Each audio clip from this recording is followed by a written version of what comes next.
రాజకీయాల్లో బంధాలు అనుబంధాలకు విలువలేని రోజులివి. కలిసి ఉన్నప్పుడు అమాంతం సంకనించుకున్న నేతలు వైరివర్గంగా మారినప్పుడు కత్తులు దూసుకుంటారు.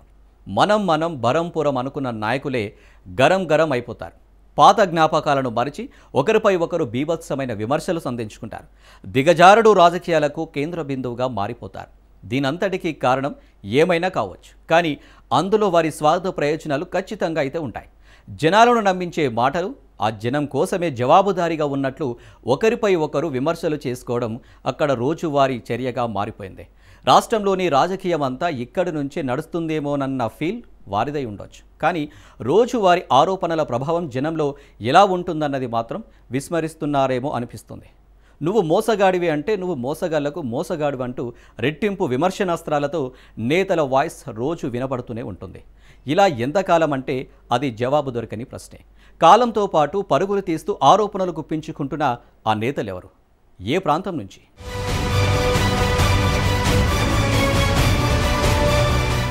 ఒకనాడేమో ఒకరిని విడిచి మరొకరుండలేని గొప్ప గురు శిష్యులు ఆ ఇద్దరు.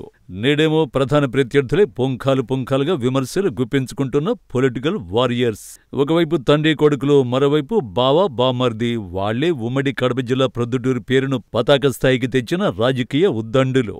రాష్ట్రంలో మరెక్కడా లేని విధంగా గోల్డెన్ క్లాత్ బిజినెస్ కు ఖ్యాతిగాంచిన ప్రాంతంలో రాజకీయ చైతన్యం అంతే పరిధిలో వెల్లివిరుస్తూ ఉంటుంది. ప్రస్తుతం టీడీపీ నుంచి ఎమ్మెల్యేగా నంద్యాల వరదరాజులరెడ్డి ప్రాతినిధ్యం వహిస్తున్నారు. వయస్సు, ఆరోగ్య కారణాల దృష్ట్యా ఆయన కుమారుడు కొండారెడ్డి అన్ని తానే వ్యవహరిస్తున్నారట. ఆరోసారి ఎమ్మెల్యే అయిన వరదరాజులరెడ్డి గతంలో కుమారుడి సహకారాన్ని ఎప్పుడూ తీసుకోలేదు. ఈసారి మాత్రమే కొండారెడ్డి ప్రత్యక్షంగా తండ్రికి రాజకీయ సహకారాన్ని అందిస్తున్నారట.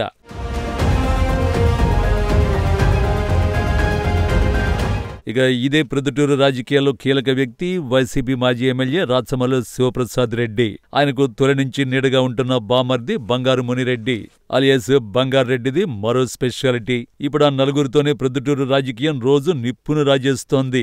క్రికెట్ బెట్టింగ్ మొదలుకొని క్యాసినో, మట్కా నుంచి గుట్కా, గ్యాంబ్లింగ్ వంటి సంఘ వ్యతిరేక కార్యకలాపాలకు నిత్యం ప్రొద్దుటూరు ఆలవాలమైపోయిందని ఇటీవలి కాలంలో రచ్చకెక్కిన అంశం. ప్రతిరోజు రాజకీయ ప్రత్యర్థులైన టీడీపీ, వైసీపీ నేతలు విమర్శల జడివాను కురిపిస్తారు.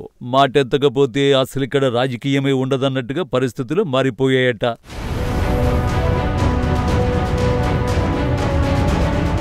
తాజాగా ప్రొద్దుటూరులో ఎగ్జిబిషన్ వ్యవహారం రచ్చకెక్కింది. ఏటా ఘనంగా జరిగే దసరా ఉత్సవాల్లో సరదా కోసం ఎగ్జిబిషన్ ఏర్పాటు చేస్తారు. లోకల్ మున్సిపల్ గ్రౌండ్లో జరిగే కార్యక్రమంతో మున్సిపాలిటీకి ఆదాయం లక్షలు దాటి కోట్లకు చేరింది. అలాంటి ఆదాయ వ్యవహారాల్లోనూ రాజకీయాలు మిక్స్ అయిపోయాయి. ప్రభుత్వం ఏదుంటే ఆ పార్టీ నేతల అనుచరులు టెండర్ దక్కించుకోవడం ఆనవాయితీగా వస్తోంది. వ్యాపారం చేసేటప్పుడు కష్టనష్టాలు మామూలే. అయితే వాటన్నింటినీ కాదని జీఎస్టీ ఎగబెతకు ఎగ్జిబిషన్ కాంట్రాక్టర్లు అలవాటు పడ్డారట. ఇప్పుడు ఆ అంశం టాక్ ఆఫ్ ది టౌన్ గా మారిపోయింది. ప్రొద్దుటూరు మున్సిపాలిటీకి టీడీపీ నేతల సహకారంతో సదరు కాంట్రాక్టర్ ఏకంగా ₹1 కోటి ఎగ్గొట్టేందుకు సిద్ధమయ్యారని మాజీ ఎమ్మెల్యే రాచమల్లు నిరసన మొదలెట్టారు. తన అనుచరులతో మున్సిపల్ కార్యాలయం ఎదుట టెంట్ను ఏర్పాటు చేశారు. దాదాపు వారం రోజులుగా ఇక్కడ రిలే దీక్షలు కొనసాగుతున్నాయి. కోటి చెల్లించేదాకా శిబిరం తీసేదే లేదంటూ సదరు రాచమల్లు భీష్మించుకున్నారట. ఈ క్రమంలోనే టీడీపీ ఎమ్మెల్యే వరదరాజులరెడ్డి, మాజీ ఎమ్మెల్యే రాచమల్లు మధ్య మాటల మంటలు రేగుతున్నాయి.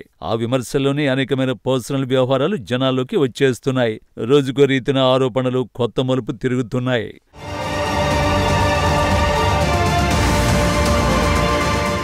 మాటల్లో మాటగా, ఆరోపణల్లో ఆరోపణగా మాజీ ఎమ్మెల్యే రాచమల్లు అసలు విషయాన్ని ప్రస్తావించేశారు. ఒక అడుగు ముందుకేసి మున్సిపాలిటీకి వైసీపీ ఎంత ఎగనామం పెట్టింది చెప్పడంతో పాటు టీడీపీ లీలలు కూడా ఆయన కొండ బద్దలు కొట్టేశారు. ప్రాతినిధ్యం వహిస్తున్న జనాలకు జవాబుదారీగా ఉండాలంటూ ఎమ్మెల్యే వరదకు హితో పలికారు. ఓ ప్రధానమైన సూచన కూడా చేశారు. బకాయిల లిస్టు కూడా చదివేశారు. వైసీపీ ఎగ్జిబిషన్ బకాయి 15 లక్షలు ఉందంటూ చెప్పుకొచ్చారు. దాన్ని తన సొంత డబ్బును చెల్లించేందుకు సిద్ధమంటూ ఛాలెంజ్ చేశారు. అదేవిధంగా టీడీపీ కాంట్రాక్టర్ల బకాయిగా ఉన్న 84 లక్షలు కట్టేందుకు ఎమ్మెల్యే వరదరాజులరెడ్డి, ఆయన తనయుడు కొండారెడ్డి సవాల్గా తీసుకోవాలని ఘాటుగా స్పందించారు.